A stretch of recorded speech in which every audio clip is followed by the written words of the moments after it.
Welcome back, boxing fans, to the new channel, Sean on Boxing. So out here walking the dog this morning before work, and was listening to a video today, of course, continuing to push the narrative to downplay Inoue and hype up fighters like Haney and Bud Crawford.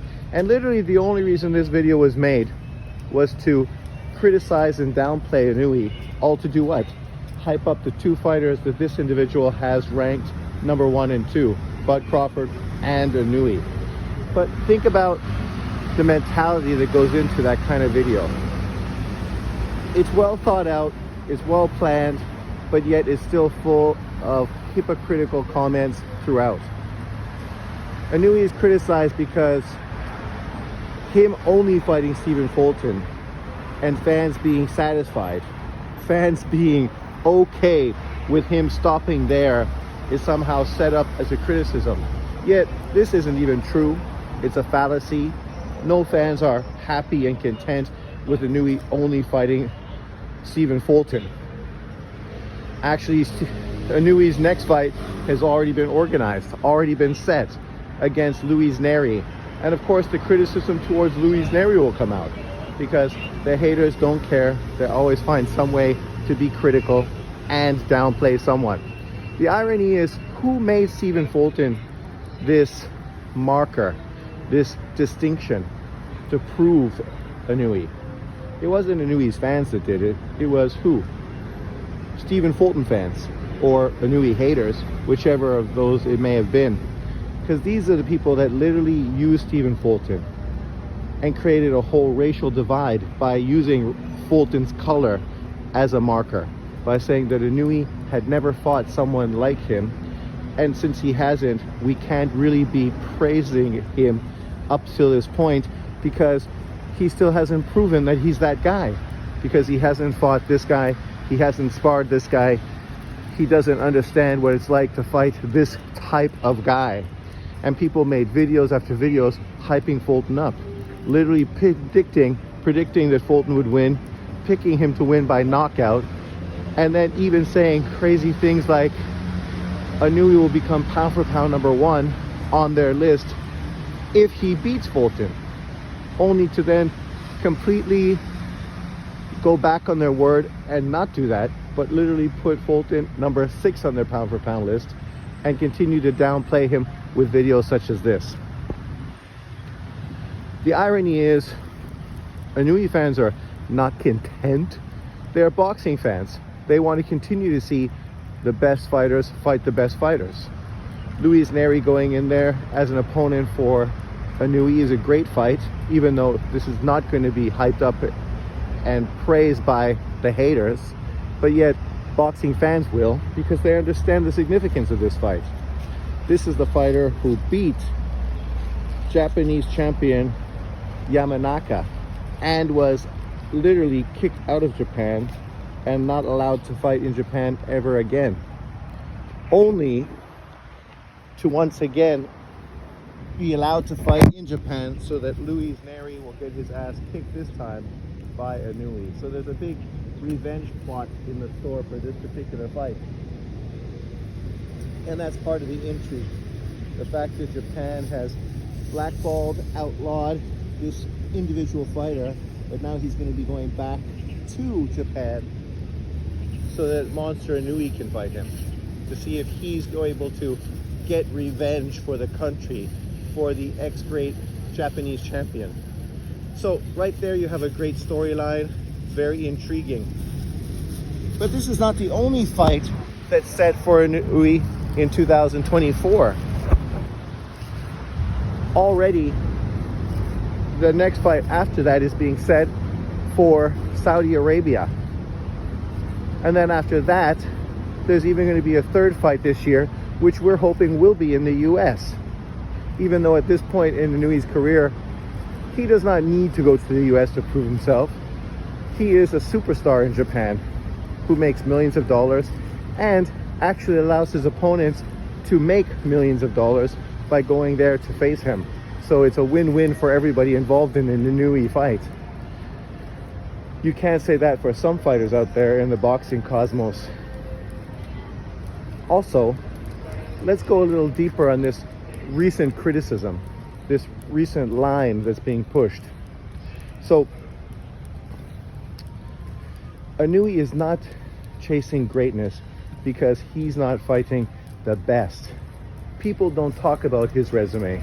People don't praise the other fighters he's faced. They only focus on Donaire and Fulton. Yet the irony is this individual brought up Omar Narvaez. Why did he bring him up? Because he knew that I would bring him up in the conversation. Because Omar Narvaez is a future Hall of Famer. Omar Narvaez was not 41 years old when Inoue fought him, but he was in his late 30s. And he was a long reigning champion whose only loss up until that point was to Nonito Donaire when he challenged himself going up the weight division to challenge Donaire and ended up losing that fight, moving back down to 115 and continuing his long reign in that division. Inoue not only went in there and destroyed him in 2 rounds, but he made a big statement by jumping up 2 weight divisions to do it. Something this individual said is the mark of greatness, and praised fighters like Tank Davis for doing it, but ignored Inoue and the fact that he did it before Tank Davis did it. Another problem with this narrative is that people do talk about Inoue's other opponents. Rodriguez, who is now a 2-time bantamweight champion, a fighter that literally beat Gary Russell's brother, the guy who was supposed to be the boogeyman at 118 pounds, is always talked about whenever he's in a big fight, whenever he's defending his world title, as well as Maloney, who just was in Fight of the Year last weekend in a fantastic fight with Saul Sanchez. If you didn't see it, go check it out. It's definitely well worth watching. It was a great back and forth fight, so much so that some people feel that Saul Sanchez was robbed and ripped off in the decision. I don't think it was a robbery, but I would have been more happy with a draw in that fight. But this was Maloney defending his bantamweight world title. Another ex-opponent of Inoue. And obviously there's a long list of other fighters that belong in that conversation. Payano, a guy that beat Rashidi Warren for the bantamweight world title. Obviously Tapalis, who was a unified champion at 122 pounds by beating MJ Akhmedov. So, while people want to downplay Inoue's resume and use it as a way to criticize him and not being ranked in the top 10 or even number 1 on the pound for pound list, and as I say, if you have Crawford at number 1, I have no issue with that. I have Crawford number 1 on my list, regardless of the video I made recently, which was more of a statement video than a factual video. But the reality is, I believe either one of them easily could be pound for pound number 1, depending on who you ask. But the funny thing is, when you compare Crawford's resume to this narrative that was just pushed today, you could criticize Crawford the exact same way. Because the only thing Crawford has done to really mark his name is the Errol Spence victory. What other fight are people talking about in Terence Crawford's career? The belts he's won, who talks about those opponents? Who talks about Julius Ndongu?